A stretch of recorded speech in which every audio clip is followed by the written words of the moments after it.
পুরুষ মানুষের বিচার করা হয় টাকার ওজনে। আমরা যতই সুন্দর কথা বলি না কেন, মানুষকে তার চরিত্র, ভালোবাসা বা নৈতিকতার মূল্যায়ন করতে হবে। বাস্তবতা কিন্তু ভিন্ন। এই সমাজে পুরুষ মানুষের বিচার হয় বেশিরভাগ সময় তার টাকার ওজনে। একজন পুরুষ যত ভালো মনের, যত সহানুভূতিশীল, যত সৎ, যদি তার পকেট খালি থাকে তবে সমাজের চোখে তার মূল্য কম।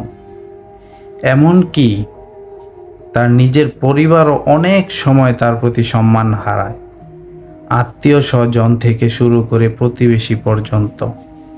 সবার দৃষ্টিভঙ্গি বদলে যায় যদি পুরুষ মানুষের আয় কমে যায়। প্রেম কিংবা বিয়ে, সব জায়গাতেই টাকার প্রভাব স্পষ্ট।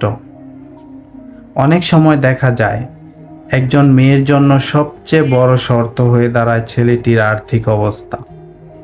সে কেমন মানুষ, কতটা ভালো স্বামী বা বাবা হতে পারবে।